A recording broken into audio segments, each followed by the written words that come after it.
For the sake of the mission, I chased after Willow for 3 years, and she strung me along for 3 years. Her attitude was something I could never satisfy. Her tests were something I could never pass. So, I failed. All I could do was sit and wait for the system to erase me, but the system said instead, "I'm the heiress of the System clan, the crown princess of the cheat code world. How about I grant you one wish?" I laughed. So I half-jokingly said, "If you really can, give Willow a system, make me her target." To my surprise, the system agreed, but then she warned me, if she fails her mission to win you over, she'll be erased. So, do you really want that? Do I? What a joke. I'd love nothing more. Chapter 1. Tonight is her engagement party with her dream guy, Makoto. I once half-jokingly told Willow, "If you don't marry me, I'll die." What would you do then?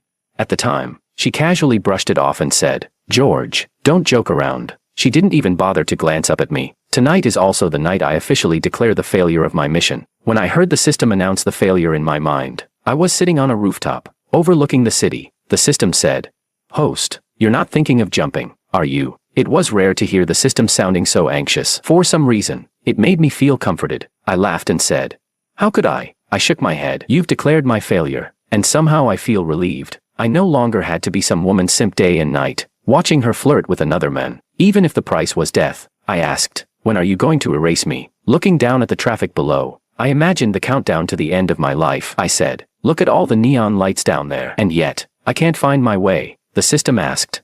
"Host, do you really want to die that badly?" Tonight, she was talking more than ever. Did I really want to die that badly? If I did, I would have quit this mission long ago. I'd been trying so hard to stay alive. The system asked again, "If you had one last day, what would you want to do?" I always called my system Missy affectionately. Her voice was gentle, but her words often filled me with despair. I said, "Then I'd want to see the ocean and lose my mind a little." So that's exactly what I did. In early June, the water was still chilly, but I put down my phone, took off my jacket, and dove in. I actually love the ocean, the feeling of being completely free in the water. But because of Willow's tragic past, she was afraid of water, so we rarely ever went to the seaside. There weren't many people on the beach. Not many people went as wild as I did, either. Standing on the shore, I shouted at the sea, "Grant the wish, grant the death of the toxic girl, all of you, grant it." I even saw someone holding up their phone, filming me. Honestly, who cares? I was about to die anyway. When death approaches, even shame becomes irrelevant. After I finally swam enough, I climbed out of the water and sneezed several times in a row. I even joked with the system, "Missy, what do you say? How about letting me die of meningitis after catching a cold from playing in the water?" The system stayed silent for a while. I went on. "But do me a favor, make it dignified. Let me delete my browser history on my phone and laptop before I die." I never realized I could be this chatty. I guess the system didn't either. Suddenly, the system said, "You're not going to die." What? I was so surprised I even forgot I was putting on my pants and nearly tripped. She said, "Host, did you not know? I'm the heiress of the System clan, the crown princess of the cheat code world. How about I grant you one wish?" I laughed. Since when did the system's humor stat get this high? So I jokingly said, "Then how about this, you give Willow a system too, and make me her target." But the next second, she replied, "Okay, binding complete." I stared blankly. "You're serious?" I asked. The system answered, "Of course I am." I immediately regretted it. "Can I change it? That wish feels like a total ripoff." She responded, "Nope. Once granted, a wish is non-refundable." I was speechless. Fine. Better than nothing. That night, I came down with a fever. When my temperature spiked, I thought I saw my great-grandmother. In my dreams were scenes from the 3 years I chased after Willow. She once said she was craving spicy chicken feet from the South District. So I crossed half the city to get them for her, only to find her with Makoto. Makoto looked at me, smiled, and said, "Thanks for the trouble," then had me dismissed. She would call me to pick her up drunk from the club. And after carrying her up 6 flights of stairs, utterly exhausted, she'd smile and say, "George, I just couldn't bear to see Makoto work so hard." She'd give me hints and hope. But whenever I tried to confess, she'd change the subject immediately. The next day, my fever broke. Sniffling, I realized I was still alive. I pulled open the hotel curtains, full floor-to-ceiling windows. Right in front of me, sunlight and the sea. It felt like I'd been reborn. I asked, "Missy, are you really not going to erase me?"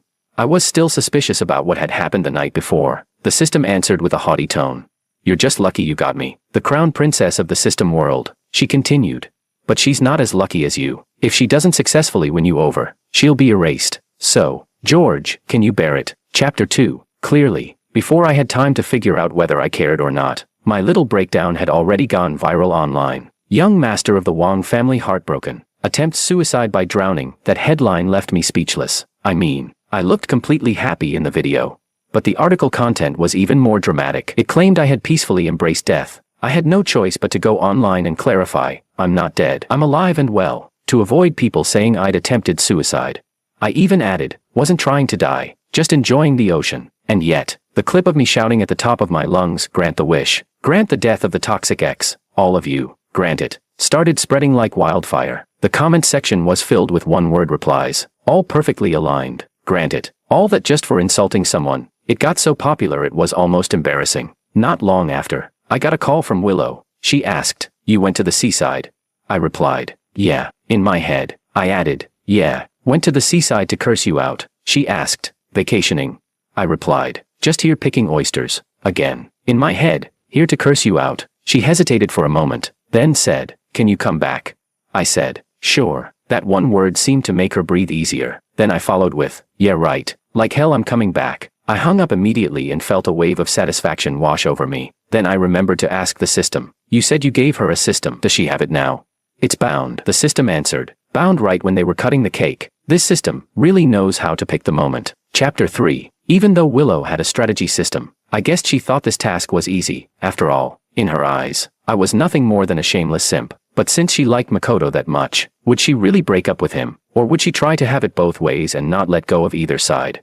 I asked. Is her success condition for the mission also to get engaged? If that was all, then I could see why she'd be so confident. The system replied, yes, as long as you two get engaged, she can stay alive. Host, doesn't that sound simple? Simple, but also not simple. If it were really that simple, I wouldn't be facing elimination. My feelings toward Willow were more like a contract relationship. As for her feelings toward me, disposable. She called and dismissed me at will. Honestly, I'd already stopped wanting anything from her. When I got Willow's call, I was still sleeping soundly on the king-sized hotel bed. She asked, sleeping. She rarely ever called me unless she needed me to do something. Last night, I sat by the sea with a bottle, drinking and feeling the ocean breeze. That kind of reckless freedom felt amazing. So being woken up too early today left me with a splitting headache and a nasty case of morning grump. I hung up. When she called again, I just shut off my phone. Then came the sound of knocking at the door. George, open up. I know you're in there. Well damn, we just gotten engaged and she already chased me all the way here.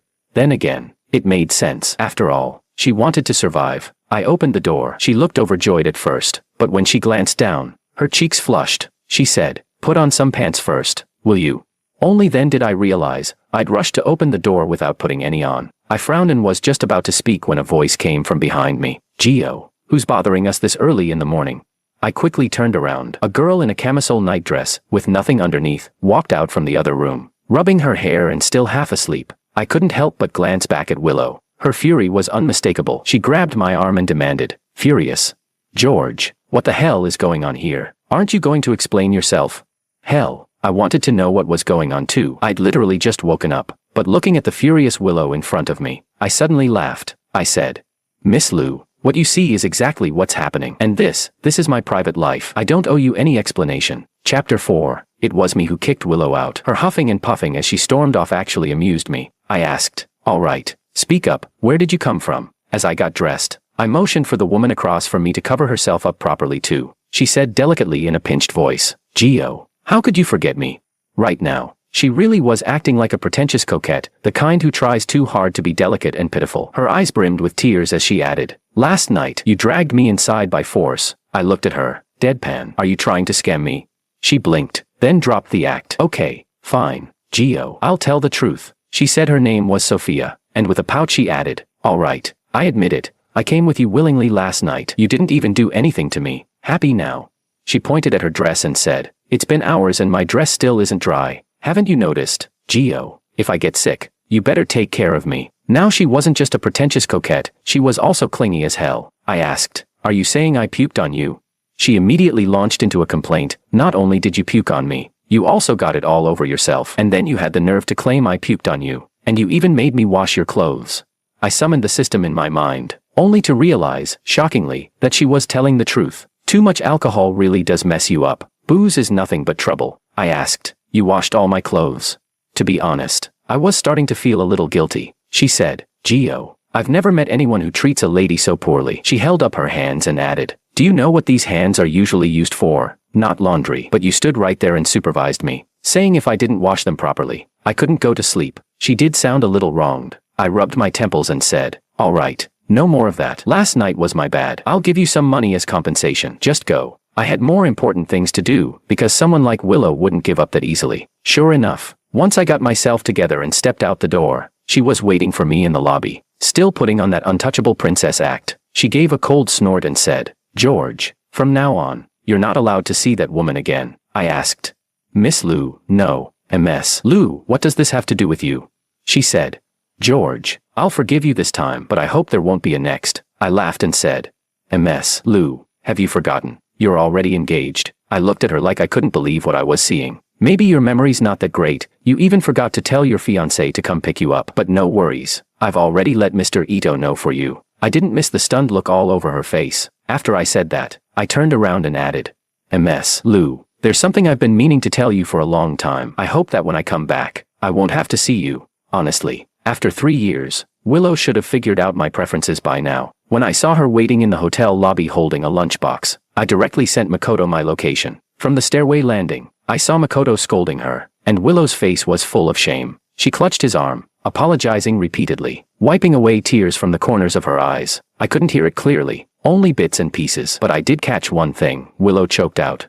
Makoto, you know it, I only love you. We just need to endure this a little longer. One loved passionately, one loved with restraint, and then there was me, an outsider, involved, yet completely out of place. I had no idea what Willow told him, but in the end, Makoto still nodded hesitantly. I watched as he tapped the tip of her nose, and she broke into a smile through her tears and threw herself into his arms, saying, I knew it, Makoto's the best, and honestly, I was starting to find this whole thing amusing. I stepped out openly and, seeing the two of them all lovey-dovey, I cheerfully offered, you two got engaged, right? I never got the chance to congratulate you. Willow quickly pulled herself away from Makoto and tried to explain. I cut her off. I didn't want to hear it. I turned to Makoto and said, Mr. Ito, you can stop sending me those photos. Let's go with what we agreed on before. I'll resign and leave Willow. I'd said the same thing to Makoto once before, back before their engagement. Back then, he'd come to confront me, trying to intimidate me. He probably didn't expect me to say it again now, and definitely not in a setting like this. His face was full of hesitation, unsure of how to respond. I looked directly at Willow and said, Ms. Lou, I've worked at Lou Corporation for 3 years. I'm grateful for everything the company has done for me. I've already sent my resignation letter to your father and to HR. I won't disturb your date any further. Sure, the Wong Corporation went bankrupt, and I, a former second-generation heir, was left with nothing. But that didn't mean I had to survive by clinging to others. If it weren't for the system's mission, there's no way I would have stayed at Lou Corporation. To be honest, leaving someone feels impossible at first, but once the decision is made, it's surprisingly easy to let go. Just as I was about to walk away, Willow grabbed my arm. I turned to look at her, and maybe the look of disgust I couldn't quite hide surprised her, because she suddenly asked, Who gave you the right to just resign like that? As we were struggling, the woman who'd stayed in my room that night suddenly appeared again. She didn't waste time. In just one sentence, she rescued me from the awkward situation. Gio, I've been waiting for you for a long time. It was like she knew I wouldn't argue with her in a moment like this. She slipped her arm through mine and said, Let's go. I looked at her but didn't return the gesture. Expressionless, I asked, Why are you acting so familiar? Are we that close? After we left, I suddenly heard the system's voice in my ear. She said, Host, doesn't it feel good to act like this? After being a simp for so many years, I finally grew a spine. I chuckled and said, System Missy, I owe it all to you. And then I heard the system let out a soft, lilting laugh. Gotta admit, it sounded kinda nice. Chapter 5. I left without a second thought. The system asked, That girl just now wasn't bad, was she? She seemed hesitant. Don't tell me. Apart from Willow, you're incapable of liking anyone else, I replied. Don't be ridiculous. I'm just enjoying life. After all this time, I'm finally done being a simp. Why go asking for trouble with another woman? Then I thought of something funny. I asked, Do you share my senses? Like, my vision, for example? She replied, No, host, I don't share your senses. But yes, my field of view is locked around your vicinity. I nodded. That's good enough. I breathed in the sea breeze and said, After playing it safe for so long, you're the one who taught me that sometimes people need to let loose. Soon, my dear System Missy was about to cry. She whimpered.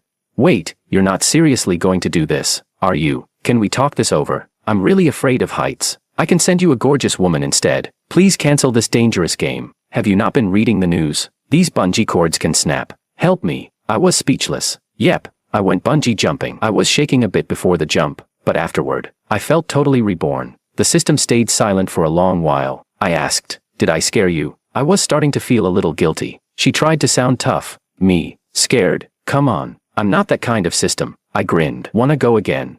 She trembled as she replied, "Please, I'm begging you. Go flirt with someone. Fine, but don't do this again, please." All I did was bungee jump once, but it ended up as tabloid gold. The media painted a vivid picture. If I hadn't been the one involved, even I would have believed it. They claimed I had a breakdown after running into Willow and Makoto on vacation, and chose to risk my life. At least they didn't say I tied a rope to myself and jumped off a building because of heartbreak. Right then and there, I made a decision. I went public. I announced I'd be doing an open interview. I took the time to prepare carefully, only to find the journalists sharper than I expected. But my ultimate weapon, honesty. I answered every question truthfully. I said outright that yes, I had loved Willow once. One reporter asked, "Mr. Wong, is it true you met Ms. Liu before her fiancé, that you've known her longer?"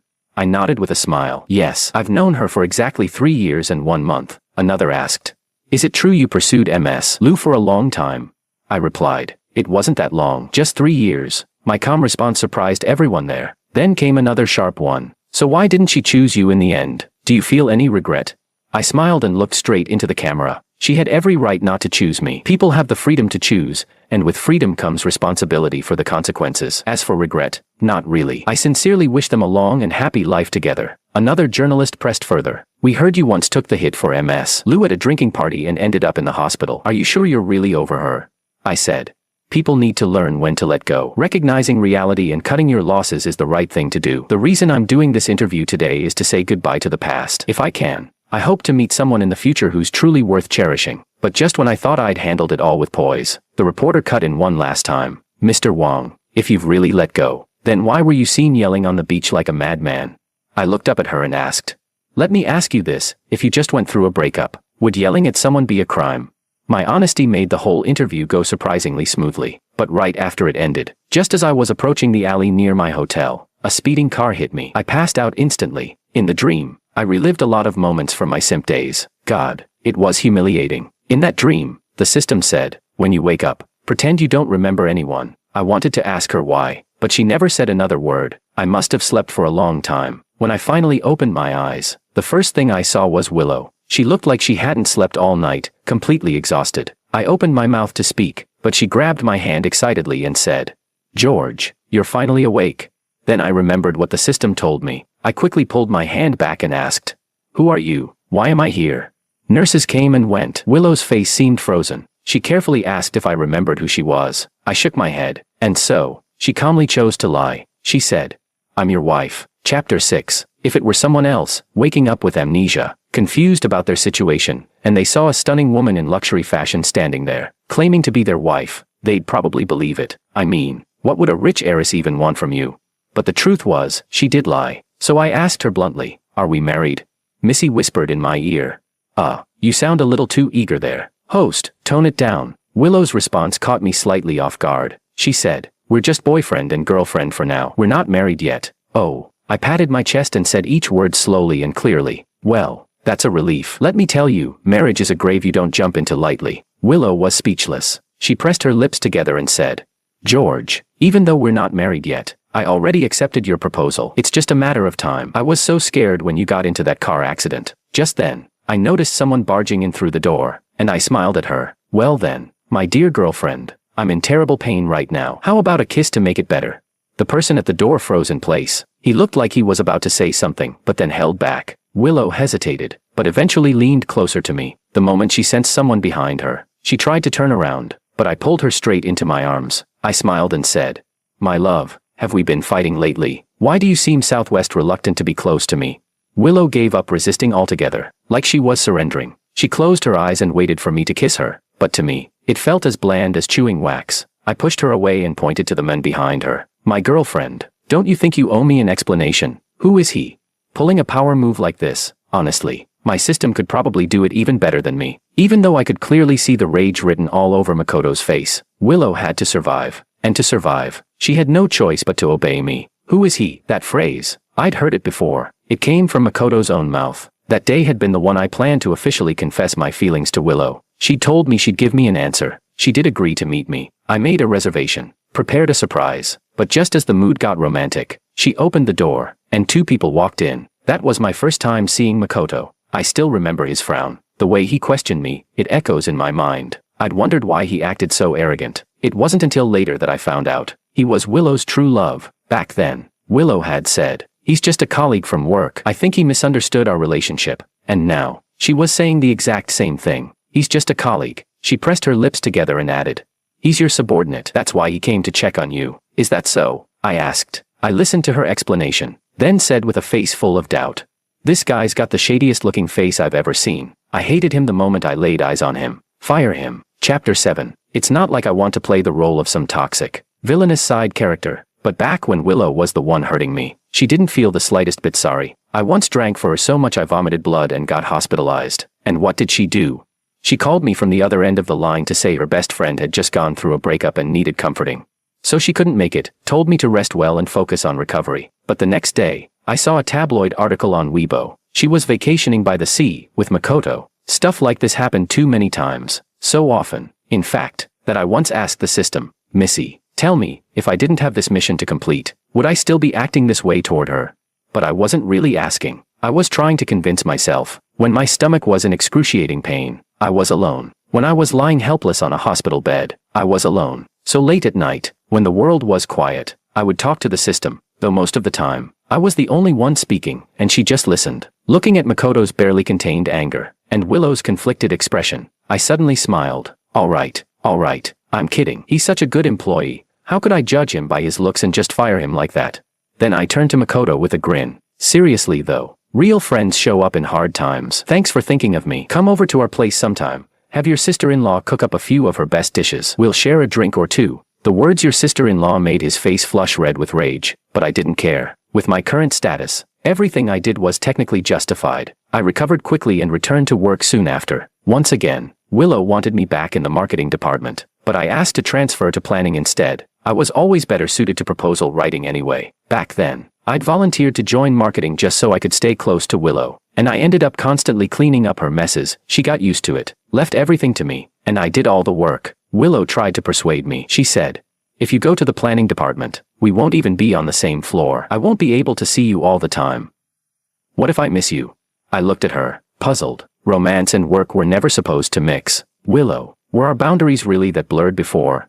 Pushing back like this was something I wouldn't dare do while I still had the mission. Being questioned like this was something Willow couldn't afford to argue with, because of the mission. In the end, I got what I wanted. Close enough to be present, distant enough to breathe, and I genuinely threw myself into my work. Apparently, Willow had told everyone in the company I'd lost my memory. Behind my back, people laughed. They said those who lose their memories tend to forget the most humiliating things, which meant I must have been a pathetic simp, so pitiful I'd erased it all from my own mind. One day, Manager Lee from the planning department mentioned a company dinner that evening. I figured I'd always been the aloof one, so I agreed right away. But when I arrived, I realized this wasn't any kind of regular company dinner. Sitting across from me was the same man who had tried to get Willow drunk last time, the one I'd stepped in to protect her from, the one with mafia ties, Martin. Seated around him were a few shady-looking guys with cocky smirks. One look at them, and you could tell they were trouble. I asked, "Manager Lee, didn't you say this was a company dinner?"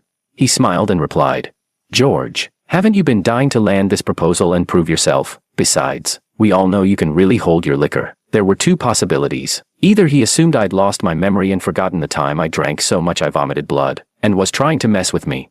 Or, he was testing whether I really had amnesia. Across from me, Martin grinned. "George, long time no see. We didn't get to drink enough last time." "Huh?"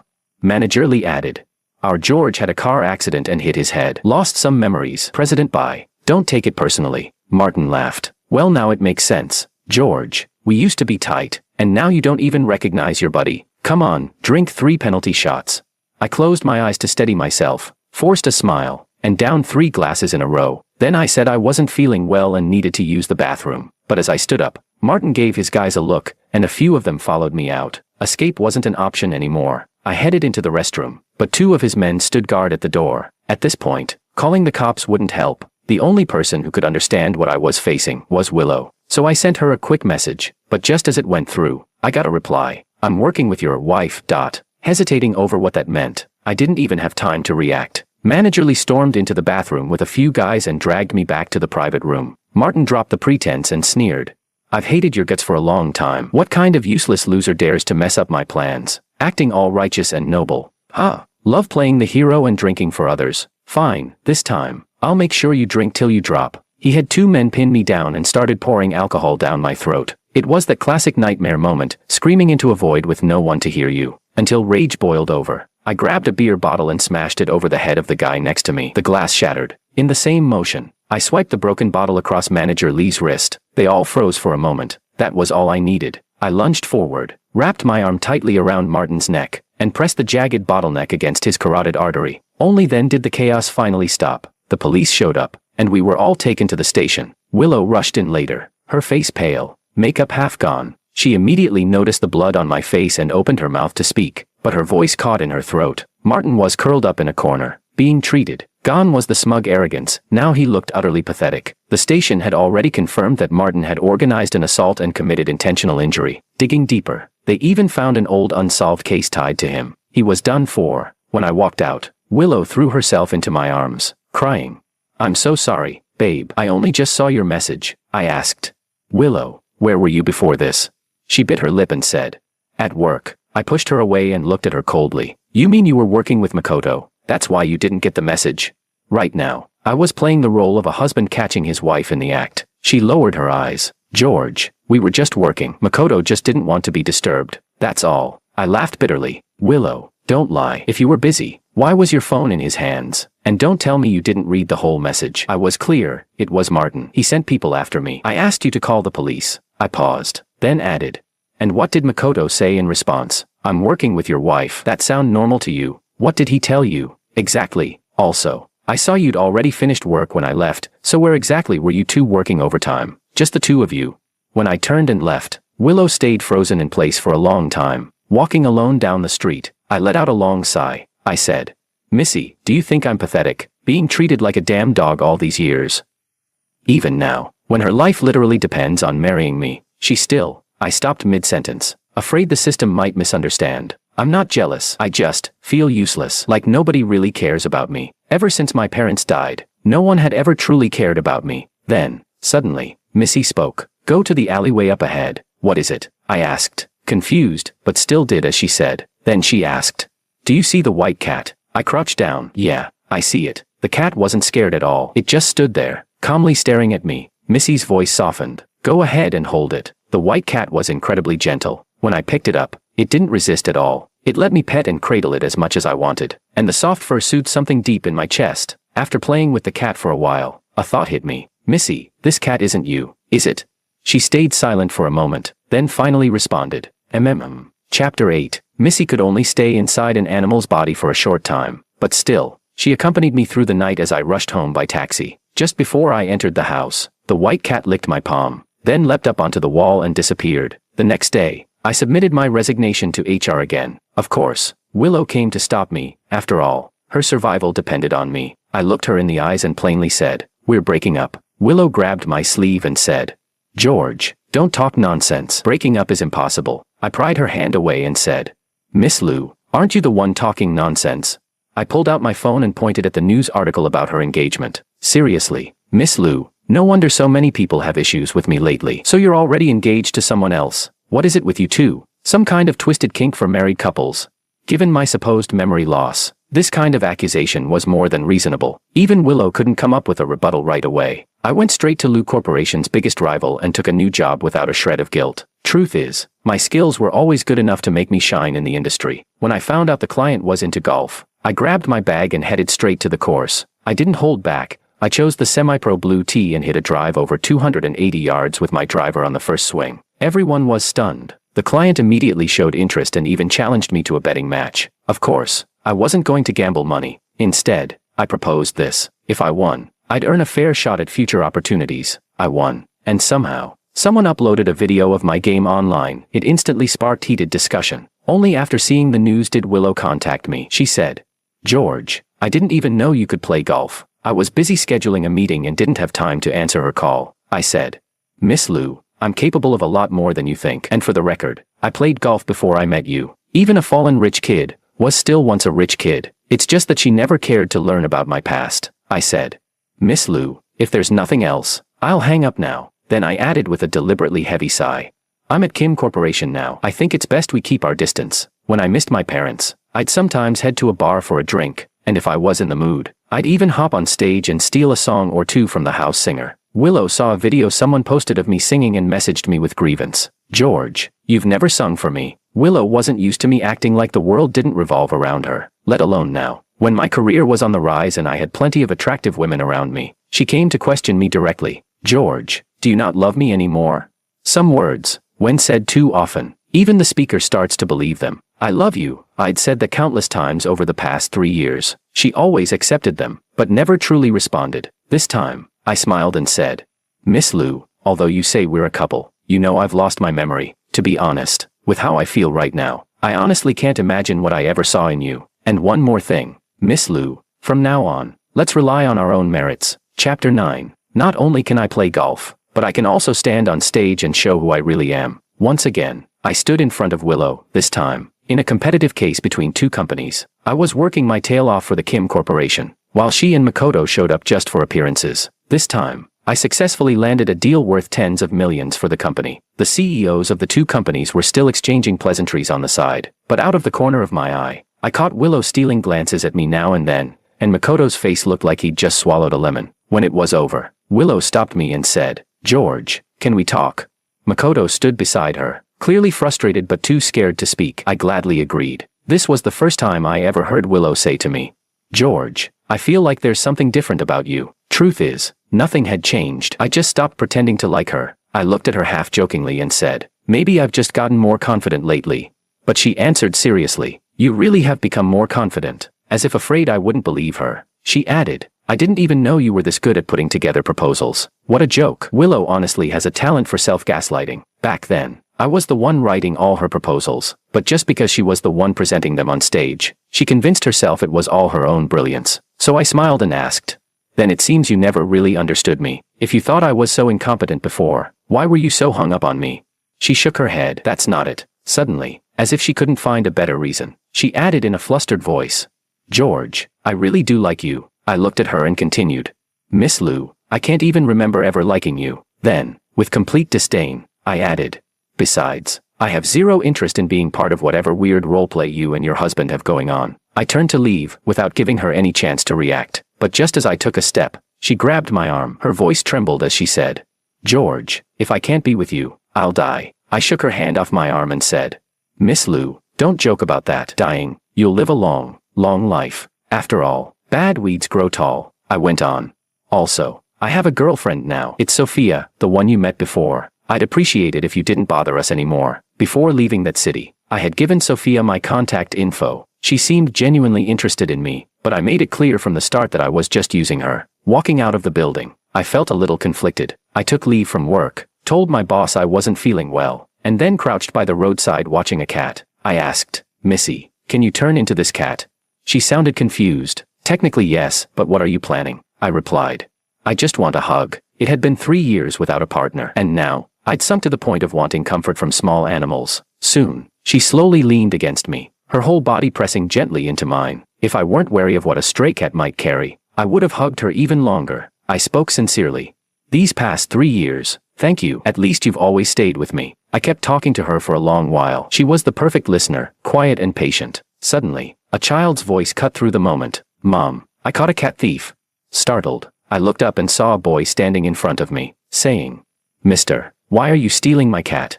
My hand froze in mid-pet. Sorry, I said. I thought it was a stray. You are a cat thief, the kid yelled, refusing to be calmed down. Even when his parent came over, I quickly put the cat down and handed it back. But the little cat trotted up to the boy, and immediately started mock digging at him like he was a litter box. Missy's move stunned me. The kid cried even louder. While I was busy trying to help the parent calm him down, a familiar voice called out from behind me, George. I broke off the engagement with Makoto. Chapter 10. The engagement between the Liu family and the Ito family had been a grand affair back then, and now the breakup was even more widely known. She cried on camera, saying everything was her fault, that she had mistaken youthful confusion for love. Between the lines, she vaguely hinted that she had also been deceived by a scumbag. She was just short of directly saying, the one she really loved was me. As I watched the woman crying with pear blossom-like tears on screen, I suddenly felt she wasn't worth it. I said, Missy, I finally understand why I'm upset. I'm not upset because I chased someone for 3 years and didn't get her. I'm upset because I chased this kind of person for 3 years. Even though I know she only did it to survive. After work, I was running a hot bath at home when I heard a knock at the door. Willow showed up uninvited. Sitting on the couch, I pinched the bridge of my nose and asked, weren't you the one who said we needed to talk? Why aren't you saying anything now? After a long silence, she bit her lip and said, George, I've broken off the engagement. Can we start over now? I almost couldn't stop myself from laughing. I said, Miss Lou, I don't understand what you mean by that. I took out my phone and handed Willow a photo of Sophia. I said, I told you, I have a girlfriend now. I had deliberately asked Sophia to send me some flashy, sexy photos, and sure enough, they pissed Willow off. She suddenly pulled a dagger from her bag, charged at me, and pointed the knife at me, screaming hysterically, George, you can only love me. Why are you loving someone else? Damn, she had completely lost her mind. She shouted furiously, George, that Sophia is not a good girl at all. Do you even know what kind of job she has? And you don't feel dirty being with her? She had even investigated her. I tried to speak calmly. Put the knife down first. Willow seemed provoked by the sexy photos. She took off her coat, revealing a camisole underneath. She said, George, you'd have to be blind to fall for Sophia. Look at me. Aren't I beautiful? What does she have that I don't? Beautiful. My ass. I took the opportunity when she wasn't paying attention and bolted. In a panic, I had no choice but to run into the bathroom. I looked around for a weapon but found nothing handy. My mind was a mess, and I couldn't calm down. Desperate, I said, System, do you have anything I can use? She replied, Sorry, host, I can't interfere. Missy's voice sounded a little panicked. She even tried to materialize herself into a physical being, at least something alive, but she couldn't possess a human body. I sighed and said, I got it. Outside the door, Willow started crying and apologizing. Then after knocking for a while, she fell silent. To be honest, the first time I heard the system's voice in my head, I was dumbfounded. But now, she was the only thing keeping me calm. So I thought, even if Willow killed me, she wouldn't be able to live with it unless she lost control completely. I wouldn't actually be in danger. Once I figured that out, I reassured the system, I'm fine. Don't worry. I continued running water into the bathtub. When Willow was a kid, she had been pushed into a pond by classmates who resented the rich. Since then, she'd had a deep fear of water. I filled the bathtub all the way and opened the door. Willow was squatting outside. The moment she saw the door open, she stood up. She seemed a bit calmer now. She said, Sorry, George. I lost control earlier. That's what she said. But the knife in her hand was still pointed at me. I said, Then give me the knife first. She looked up at me, but continued speaking as if she hadn't heard. George, I always thought I didn't like you. I hated how you kept chasing me. I hated how, no matter how badly I treated you, you'd always come back to coax me. But then one day, you suddenly stopped showing up, and suddenly, I panicked. I thought maybe I didn't hate you that much. Maybe I even missed you a little. I was speechless. If this isn't a mental illness, what is? She kept going. What I'm saying is true. You might not believe me, but I got bound to a system. I didn't expect her to actually admit something like that. I stared at her, shocked. She gave a self-mocking laugh and said, You don't believe it either, right? Even I don't believe it myself. I asked, What system? What kind of nonsense are you talking about? Missy reminded me just in time. Host, please don't question the system. I could only apologize 1,000 times silently in my heart. Willow said again. It's true. Right when I got engaged, this voice suddenly appeared in my head. She said she was a system. I asked, And what does this system do? She looked me straight in the eye and said, She told me to get engaged to my true love, or I'd die. Chapter 11. I asked, So this is why you broke up with Makoto? There was only cold sarcasm left in my heart. I said, She told you to find your true love, and you're saying Makoto can't be your true love? She nodded. Yes, the system told me he's not my true love. What kind of ridiculous system gives you a mission and the answer in advance? What is this? An open book test? I asked. So you're saying this system told you I am your true love? She replied, That's right. Seeing the disbelief on my face, she added, I didn't believe it either at first, but now, I have no choice but to believe it. She kept moving closer, narrowing the space between us. She said, George, I've truly fallen for you now. We were meant to be together. Can we be together? You don't want me to die, do you? I honestly felt nauseated. I stepped back and tried to calm her down. I said, This so-called system. Are you sure you're not just having some kind of mental issue? Couldn't it just be auditory hallucinations? She paused, then changed her approach. George, everything you did for me before, I saw it all. I just hope we can try giving each other a chance. I became even more puzzled. I said, Let's ignore the fact that I have amnesia now. According to what you said, you noticed everything I did for you back then. So why did you choose Makoto instead of me? She didn't look happy about that. She said, George, don't even think about leaving me. I'm moving in here from now on. I said, so, how about we shower together? I suddenly asked. Willow looked completely dumbfounded, but she thought I was after her body. I controlled the distance as I pulled her into the bathroom. She looked at me warily, then frowned as she saw the bathtub filled to the brim with water. She hesitated, but I wrapped my arms around her and said, what? Having second thoughts, didn't you say you liked me? She frowned slightly and said, if this means you'll marry me. I smiled and took the knife from her hand. I said, then kiss me. Obediently, she stood on tiptoe and kissed me, completely unguarded, but in the next second, I shoved her hard and, at the same time, swept her legs out from under her. She fell straight into the bathtub. The moment her head hit the water, she panicked. I held her head down, making her hold her breath for a few seconds. Then I yanked her up by the hair. She gasped violently, gulping air. I said, Willow, just this once. If you mess with me again, I will kill you. Chapter 12. Willow panicked and ran off. I picked up my phone and called Sophia. I told her I had something important to talk about. She replied, then wait for me. Okay, I'll be right over. When Sophia arrived, she was clearly in a rush. Her hair was messy, and her coat wasn't even on properly. She asked, did you have a falling out with Willow? Willow's public statement had stirred up quite a bit of attention, so she must have heard something. I smiled and said, I was never on good terms with her in the first place, so what's there to fall out over? She seemed to hesitate and said, Brother Wong, actually, Willow's not that bad. Even though she was engaged before, she never actually got married, and now she's so in love with you. Are you really not going to consider it? I replied, what? Didn't you tell me before to consider you? She pouted and said, I would love to be with Gio, but Gio doesn't want me. She sounded so pitiful, any regular guy would probably already be falling for it. I reached out and touched her face. She gave me a sweet smile, but I just brushed past her lips. I said, next time you say stuff like that, at least fix your makeup. The lipstick on her lips was smudged all over. I had no idea who had kissed her before she got here. She blinked and said, Gio, if we get together, I promise I'll treat you really well. I replied, yeah, right. If I got with you, wouldn't that just mean getting cheated on even more times?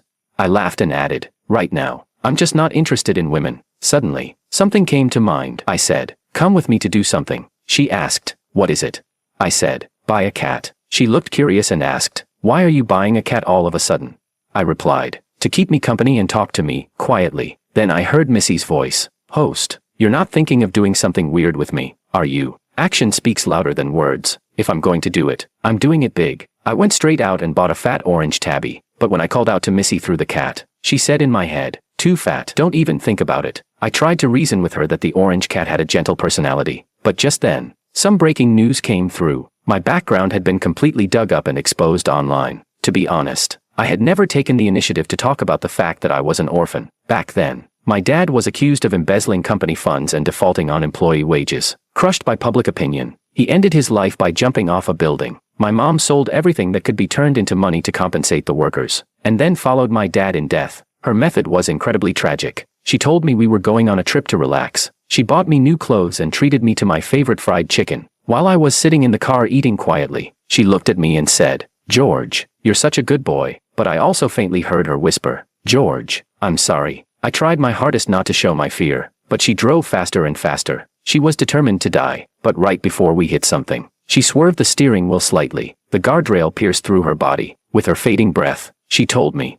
George, remember, your dad didn't embezzle the money. When I was rescued, I was in such a panic that I felt utterly ridiculous. Why did she say all that? What was I, a kid, supposed to do with it? The internet was flooded with posts saying my parents were scammers, and that I must be rotten to the core too. I became a rat scurrying across the street. Everyone wanted to crush me. People say online hate can kill, and sure enough, the internet was filled with messages telling me to go die. Some even spread rumors that karma had come for me, that I got fired from my job, and that my girlfriend ran off with someone else. It was then that Willow took the initiative to call me. She said earnestly, George, I told you a long time ago, your girlfriend's no good. Come back, okay?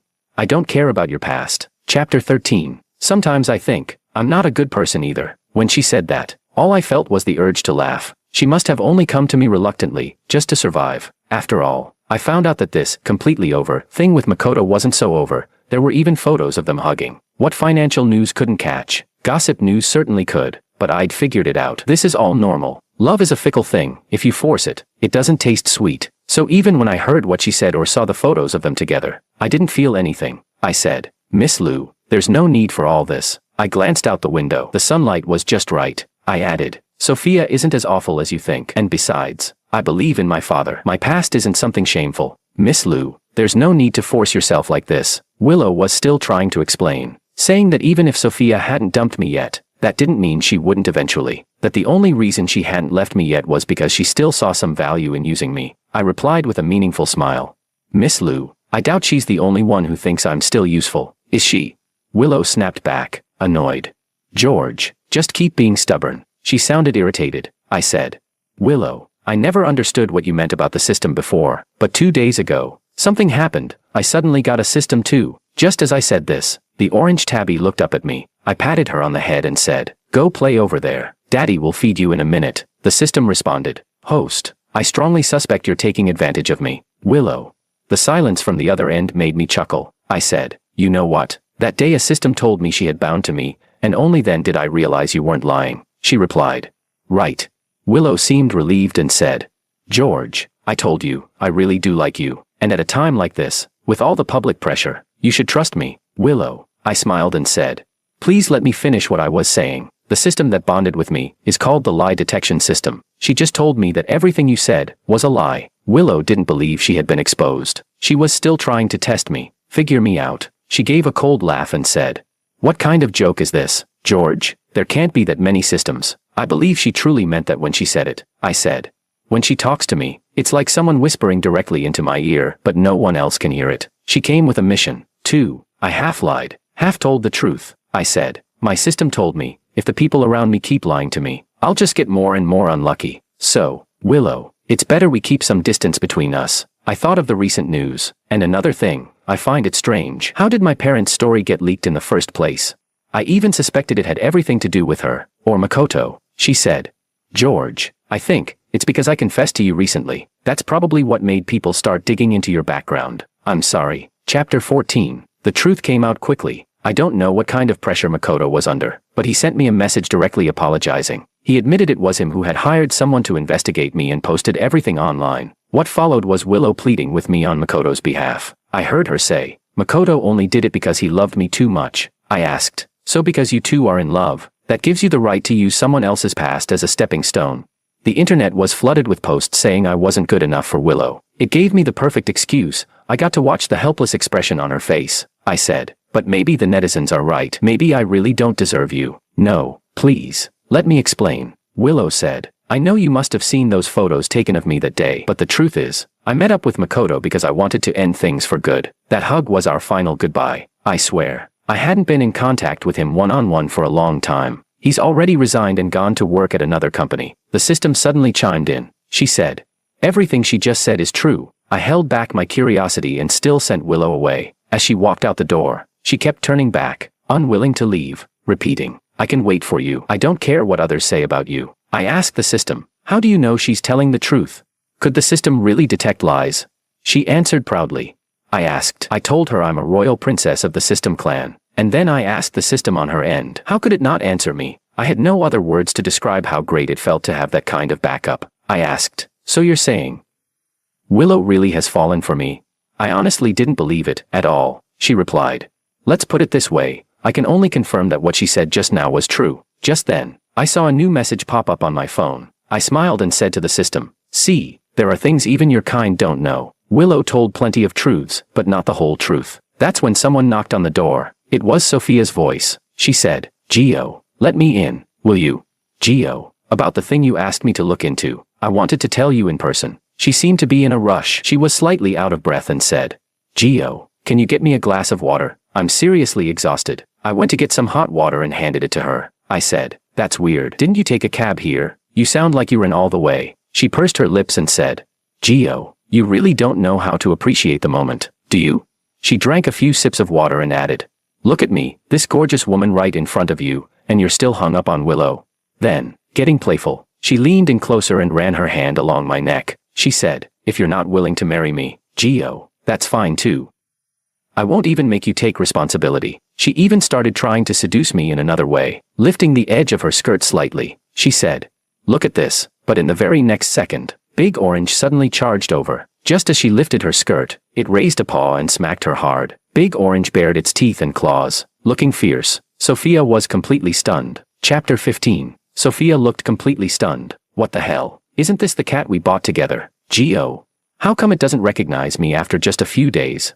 She covered her face and sat back down on the couch. She pointed at the cat, then got timid again and pulled her hand back. That slap actually hurt. You damn orange fatty. The orange tabby jumped back into my arms and rubbed against me. I stroked her head. I could tell it had to be her, because every time she possessed the cat, it would stop meowing entirely. But I didn't say anything out loud. Somehow, I found this whole thing quite amusing. She stayed silent, probably thinking I hadn't noticed. So I simply switched into full-on cat petting mode, rubbing her all over. The big orange tabby was obedient and timid, as if saying, I won't move if you don't move. I said, go ahead, talk. Sophia looked at the cat. This time, she skipped the chatter and said directly, the account that exposed your personal info really is a sock puppet account Makoto created. But here's the weird part, it was a new account he made just before everything happened. I nodded. Makes sense. You can't exactly do this kind of thing from your main account. She said, sure, but my friend hacked into Willow's devices. All of your info was already stored on her laptop. Yeah, exactly one day before the sock account was created.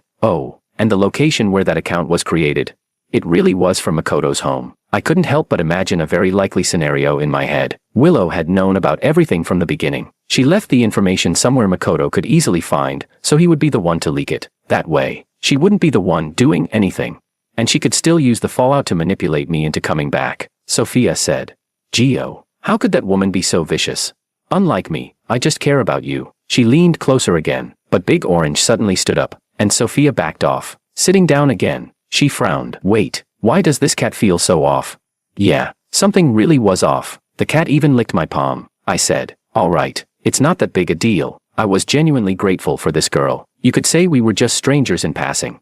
But she had helped me a lot. If only she didn't always talk like such a pretentious coquette. She said, but I do have something major. She pointed at the cat. Don't glare at me. I'm talking to your owner about something important. Then she unlocked her phone and handed it to me. Forget it. Geo, you take a look yourself. I'm scared it'll bite me. I took the phone. A middle-aged man's face appeared, completely unfamiliar. I asked, who's this?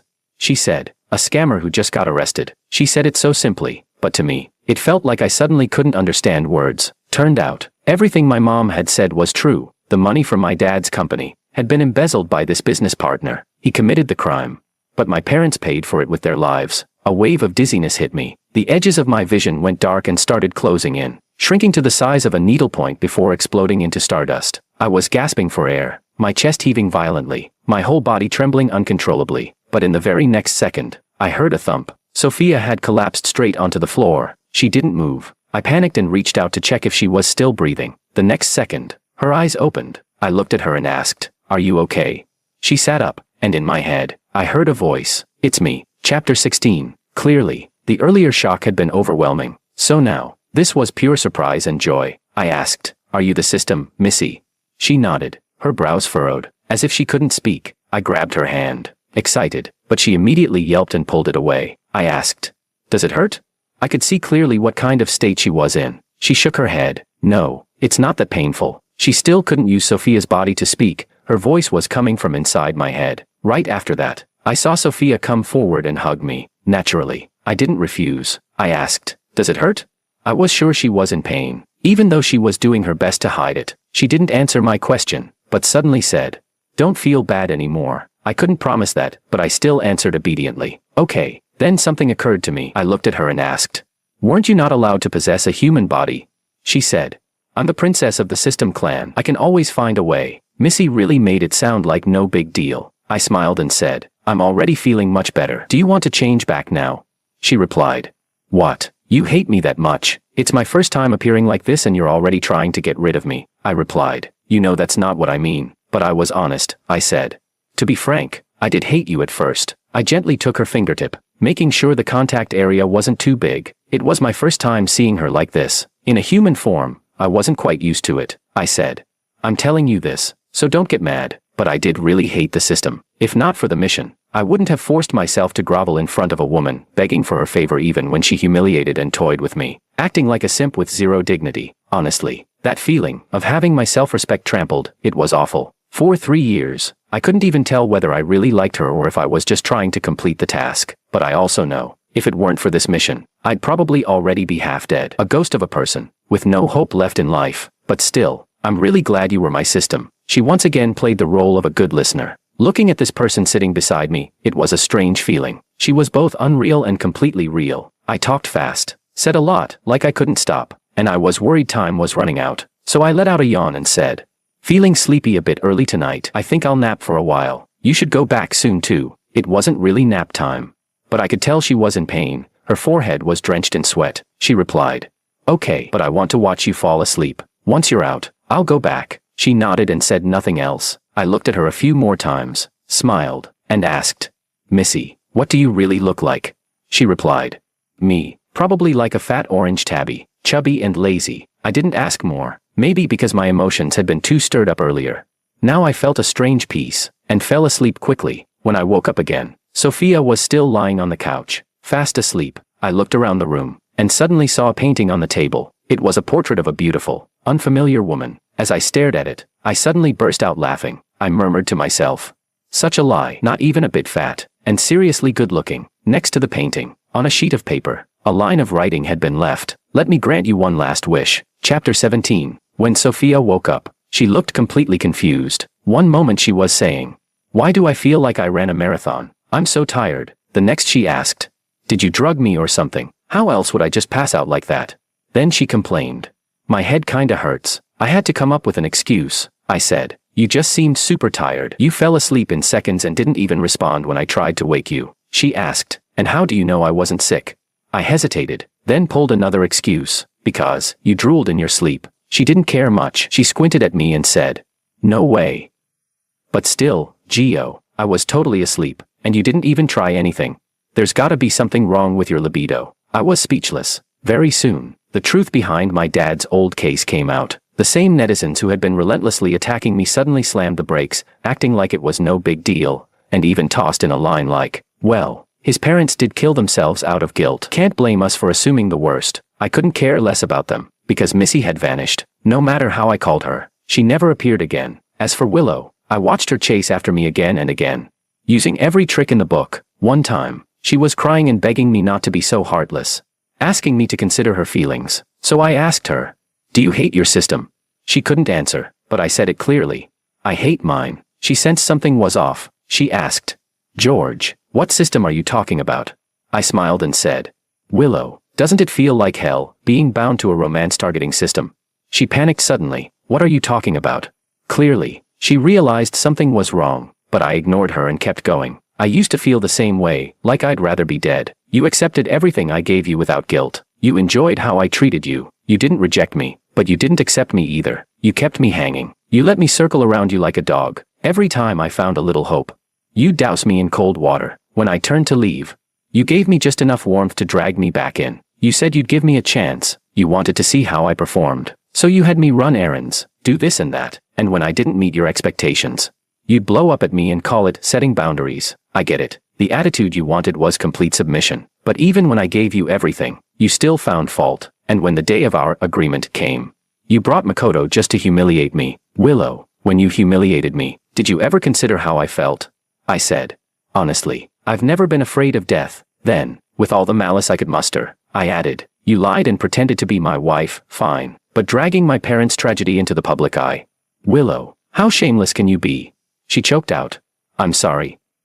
I just wanted to be with you so badly. Please, I'm begging you, give me one more chance." "Of course, Willow," I said. "It all depends on your performance. Willow, all I'm asking for is an attitude." From the moment I wrote that wish on that piece of paper, I'd already made up my mind. I won't be a good person. And back then, I didn't want to die, either. Chapter 18. Missy still didn't show up. I just carefully folded the painting she left behind and placed it in my drawer. Ironically, without the system's constraints, I ended up seeing more of Willow than ever. When I sat in front of my parents' graves, talking to them, she sat beside me and kept me company. When I went to bars to drown my sorrows, she worried about my stomach and brought me home to make soup. When I got off work, she would be waiting downstairs with a homemade bento in hand. Makoto came to see me again, but before he could even say a word, Willow drove him away. Even when I made it clear that I was rejecting her, she still said she really loved me. I told her how disgusted I was by everything she'd done, and she actually went out and publicly apologized, admitted everything had been her doing. Said she was willing to accept all the consequences, as long as I could forgive her, as long as I would look at her again, later, wherever I went. She followed every demand I made. She accepted every attitude I asked for. She gave, and then, she got into a car accident trying to save me, the day I proposed to Willow. She put the ring on with tears in her eyes. I didn't know whether she was happy I was finally willing to marry her, or if it was because she felt the mission was about to be completed. But I've never thought of myself as a good person. The one I always wanted to see was someone else. So, on the day of the engagement, the final day of the mission, I ran away. I went up to the rooftop again and said, "Missy, if you still don't show up, I'm jumping." As expected, threats didn't work. I gave a helpless smile and said, "Forget it. I won't lie to you anymore." I let out a long sigh. I'll live a good life. After all, this was the second chance you gave me, Missy. I remember everything now. Back when the car accident happened. Someone whispered quietly in my ear, "Do you want to keep living?" Extra, Anna. I used to be called System No. 001. I was ranked No. 1 at the System Academy. Because of my exceptional mission performance, I was granted a new name, Anna. It was considered an honor. Everyone congratulated me. This time, my assigned target was a spoiled rich second-generation heir, or at least, he looked like one before his family fell apart. When I received him, he was already clinically dead. Car crash, fatal on the scene. I gave him another chance. I asked him, "Do you want to live?" At that moment, I barely managed to pull back a sliver of breath into him. He couldn't even speak. His lips were trembling. His gaze was vacant, but he still nodded, slowly and with great difficulty. And so, I watched the paramedics arrive and save him. Once he recovered, it was time for me to reap the results. I watched him, standing in a freezing snowstorm with frostbitten hands and feet. Just because Willow wanted a limited edition purse and made him wait in line to buy it, and while rubbing his hands, he told me, "Missy, back in school, some classmates locked me in the bathroom to rough me up. Little did they know, I weaponized what the toilet had to offer and launched a magic attack. In the end, no one could get in or out. Their leader panicked, jumped out the window, and broke his leg. I watched him, trying to learn to cook just because Willow once said, guys who can cook are a plus. And on the very first chop, he sliced his hand open while cutting ribs. He winced through the pain and said, "Missy, learning to cook isn't so bad. Actually, I used to be lazy and picky about food. It's time I changed. Too bad my parents won't get the chance to try it." I watched him, rushing to Willow's side every time she called, never once complaining. While her friends mocked him as a pathetic simp, on the surface, he smiled like it was nothing, but privately, he whispered to me, "Missy, I don't know how much longer I can take this, but whatever. I'll push through. I'm George, after all. Hey, want me to tell you a few jokes?" I watched him, taking drinks for her over and over again. While she didn't show an ounce of concern, he'd whisper to me afterward, "My stomach really hurts, but at least I don't feel heartache anymore. Can you tell me a joke for once? I'm running out of material." I watched him get punched by Makoto, then hit back, only for Willow to scream, "Get out of here. Who the hell do you think you are, hitting Makoto? You want me to call the cops on you?" And I suddenly started to feel like a terrible person. As a system, what right did I have to make excuses? I glanced at the Academy rule board, the rules that every student has etched into their bones. Rule number 1, do not fall in love with your host or you will die. Before his mission failed, I watched him feeding the stray cat he'd been caring for over 2 years. He said to the cat, "Buddy, you know why I never adopted you?" He still had a smile on his face when he said, "Because I'd be a terrible owner. I don't think I'll live long enough." It was like he knew from the start his mission would fail. That moment, I made a decision. I would grant him a wish. I forcibly linked him to another system. Part of me was curious. What would it look like to see someone who was once so powerful get stepped on? But honestly, I just wanted to see George smile. Maybe, I just couldn't bear to let George die. So I turned into a little cat to comfort him. But when I saw how much he was suffering from what happened to his parents, I broke the second Academy rule. Rule number 2, do not possess a human or you will die. Dead is dead. One more sin won't make a difference. But inhabiting a human body hurt like hell. Every movement felt like being sliced open. So I gave him another wish. As long as he wrote it on paper, I could make it come true. After all, I was the most outstanding system. Everyone called me the crown princess of the system realm, didn't they? But then he asked me, "Missy, what do you look like?"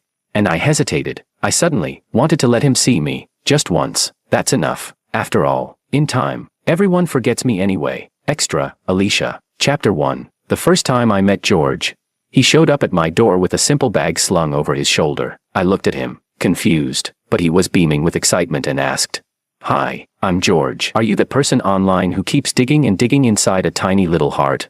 Being called out face to face by my screen name caught me completely off guard. I almost broke character right there. I looked at him warily and asked, "What do you want?" He replied, "It is you. That's great." Then he leaned in mysteriously and said, "Can I ask you something about systems? I have some really important questions." Later, I found out, he, just like me, had lost his system. Chapter 2, he asked, "So you're saying, I really have a chance to see her again? Ugh, why can't this guy understand plain language? What happened to the conditions I mentioned?" I rolled my eyes and said, "I said the condition, didn't I? You can only see her if you die," he responded. "I know." Then he smiled even brighter and said, "No suicide. Gotta take care of my body. Gotta live to an old age and die naturally." I frowned, puzzled. "So why are you so happy about that? If you live to be 100, how many years do you still have to wait?" I couldn't understand his logic at all. Then he asked, "So, did you give up?" I was speechless. I didn't know how to answer. I used to not want to give up. That's why I kept writing stories online over and over again. About me and my system. At first, no one believed me. Now, even I was starting not to believe it anymore. The wait had been too long. So long I started questioning life itself. Chapter 3, he said, he would keep waiting. Chapter 4, he told me a lot about the two of them. From what I heard, he actually seemed genuinely happy. But could he really survive the endless current of time? I noticed that wherever he went, there was always a certain woman nearby. Eventually, I began to understand the entanglement between him and that woman. So I asked if he needed help. He asked me to act with him, put on a little show. He said, "Willow, get lost already. Can't you see I'm busy flirting with a girl here?" Maybe I wasn't acting well enough. That girl named Willow actually said, "George, I know you don't love her. There's no light in your eyes when you look at her." At that moment, George snapped and shouted, "Watch your tone. What am I, Ultraman? You think I've got light in my eyes? If I did have laser eyes, I'd blast you to pieces first." Chapter 5. George looked off into the distance at Willow and said, "I'm actually not a good person. I was sitting at the doorstep drinking with him, and he actually finished all the food. Seriously, leave some for the rest of us." His eyes were damp. He lowered his voice and said, "I really didn't know she would disappear." He added, "I just wanted a fair kind of revenge. I just wanted to see if she could give me an answer using the same standards she always demanded from me." And so now, because George came all the way here to find me, Willow just followed along, like some annoying little shadow. Honestly, she was starting to get on my nerves. Chapter 6. George got drunk and collapsed on the ground. Willow walked over again. She said, "His stomach's not great. Why did he drink so much? Can you help me get him back?" As soon as she finished that sentence, George suddenly sprang to his feet, then collapsed again. He shouted angrily, "If you were going to help, why didn't you help earlier? I was already passed out, now you show up. That just means you didn't really want to help in the first place." Willow frowned. "But you told me to get lost." George snapped. "I don't understand why you always need to come up with so many excuses. All I ever wanted was a clear attitude." Willow, with that pitiful face again, said, "Okay, I'm sorry. It was my fault. Can I help you back now?" George sneered. Help me how? What kind of attitude is that? You think I'm pathetic? Think I'm too drunk to walk? Where's Missy? Missy, come help me stand up." Willow looked at me and asked if he was talking to me. I shook my head. Then Willow went on.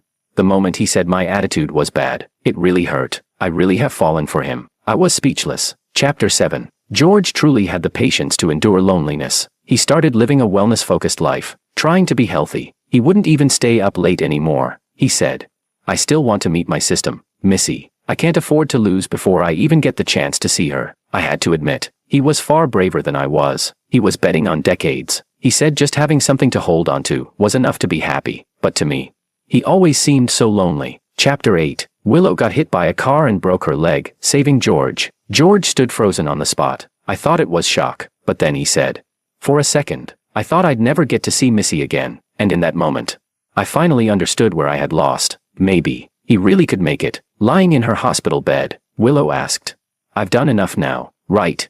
Do you think he'll finally forgive me this time?" I rolled my eyes. That's just pathetic. From bits and pieces, I pieced together the truth. That system named Missy had bound her to a standard correction system. One that was supposed to make her adjust her behavior based on her own standards. But her standards were always shifting, which meant her attitude would never be truly right. Chapter 9. It's the first time I've heard of someone praying to be free from misfortune, yet also wishing for a short life. He tossed in a thick wad of money. Maybe, someday, that moment will come, when he gets to mutter under his breath, "Missy, I'm coming to find you." Extra, no. 777. Chapter 1. My name is No. 777. I'm a student at the System Academy. Recently, the Academy admitted a batch of new students. Among them, there was one, No. 143, especially noisy. I don't know why, but from the first day he arrived, he was running around looking for someone. The moment he saw me, he got all worked up and asked, "Are you Missy? I mean, look at me. This figure, these curves. Do I not look obviously female?" I frowned at him, only to see his emotions completely erupt. And then, he suddenly reached out and started tugging at my clothes. What a scumbag. Then he burst out laughing and said, "I knew you were Missy. You even have the same birthmark on your neck." I glared and said, "Let go of me. Doing this in public, there's no way I can explain this away." But he replied, "No way, Missy. I've finally found you. There's no way I'm letting you go." Chapter 2. He pointed at the Academy's Hall of Honor and asked, "So your real name is Anna?" I shook my head. "I'm not her. From what I heard, she was always top-ranked. But yeah, people have always said I look a lot like her. I've heard it more than once." He looked at me, still smiling, and said, all right, you're not her. You're my Missy." I snapped back. "Humph, I'm not your Missy." But no matter how many times I corrected him, he still called me that. I said, "Does your Missy have a figure like mine?" His eyes lit up and he said, "Well, it's kinda hard to tell through clothes. Why don't you lift your shirt and let me check?" I yelled. "Someone help me." Chapter 3. He's been getting nosier and nosier lately. Now he recites Academy rules into my ear at random. Do not fall in love with your host. Violation results in death. Do not possess a human body. Violation results in death. What the hell? I'm not an idiot. Like I'd ever do something that reckless. Chapter 4. I saw him grabbing a guy by the arm and saying, "Hi, I'm No. 143. I've finally found you. There's a message I promised to deliver from a girl named Alicia. She says she'll remember you forever." The guy's eyes turned red. Then 143 said, "Bro, it's okay. Once you die, you'll get to see her again." I was speechless. So much for expecting him to know how to comfort people. Chapter 5. 143's usually yapping nonstop in my ear. But the last few days, he hasn't shown up to class. I'll admit it. I felt a little empty inside. I pretended to casually ask his roommate. And that's how I found out he was sick. So I brought over some porridge I made myself. When I got there, he was lying in bed, mumbling, "Crown Princess of the System Realm, my ass. At most, she's just top salesperson of the month." I had a weird feeling he was talking about me. I called out to him and said, "I brought you some porridge from the cafeteria. Want some?" The moment he saw me, it was like all his energy came back. He nodded enthusiastically. As he ate, he giggled and said, "Thanks for making this porridge just for me." My heart skipped. I forced myself to lie, awkwardly muttering, I bought it from the cafeteria." He grinned and said, "Missy, your spoon got cooked into the porridge. Look, this one even has your serial number." I felt utterly embarrassed, and honestly, a little flushed. Then he said, "Look at that, matching couple spoons. Help me, everyone's spoon in the Academy looks the same." Chapter 6. He's terrifying when he's drunk. He aggressively demanded to know why I disappeared without saying a word. Then he asked, "You promised me one wish, so why did the writing on the paper disappear when I wished for you to stay with me?" He said I seduced him and then ran off, that I was just playing with his feelings. God help me, what on earth did this Missy even do to him? She must have been a terrible woman. Then he suddenly reached his hand toward my mouth. I blinked. "What are you doing?" He looked at me like I was hopeless. "You used to do it all the time. Now you've forgotten everything," he mumbled, almost pouting. "It's fine. We'll learn it all again together." Wow, he really is demanding. Chapter 7. He stood in front of the Academy's rule board for a long time, carefully reading it. I asked, "That's for new students to memorize, don't you remember it already?" I couldn't help being curious. The board had been the same for 100 years. What could he possibly be studying? He frowned and said, "I'm telling you, I've read every single word on it 100 times. Then, completely serious, he said, "And I found a secret." I perked up. "What secret?" He smirked and said, "The school has a whole list of prohibitions, but nowhere does it say that systems can't date each other." Something inside me stirred. Then he turned to me and said loudly, "Missy, be my girlfriend." Chapter 8. Sometimes I don't like when he calls me Missy. I can't shake the feeling that he's not really calling me. Everything he says, I don't remember any of it. I assume Missy looked just like me. When I told him that, he went quiet for a long time, thinking deeply. In the end, he said, "All right, I'll call you 777 from now on." He seemed a little disappointed. I said, "Fine, you can call me Missy if you want." He replied, "Doesn't matter." Then suddenly, he smiled and said, "I know you two are the same person. You just don't know it yet. Let me tell you something. Systems can die. They can be wiped out, but they're also eternal. He looked straight at me and said, "That's why I spent 60 years struggling in the human world, because I knew that truth." 777. I'm really tired. Something about it felt wrong. Tears slid from the corner of my eye before I could stop them. He gently cupped my face and kissed me. He said, "Don't cry. You're making it look like I'm bullying you. Next time something upsets you, just tell me, because if you cry, well, I don't know how to comfort people, so I'll just have to kiss you." Wait, how did we jump from crying to kissing? But as I listened, the corners of my lips curled up, and I thought, if I really am her, maybe that wouldn't be so bad. Chapter 9. He was named one of the Academy's top new students. He stood on stage, about to give a speech as a model representative, and he looked straight at me. I had a very bad feeling. Then, he stood in front of the entire Academy, looked right at me, and declared at full volume, "No." 777. Remember this. I'm No. 143, and I love you. You'll always be mine.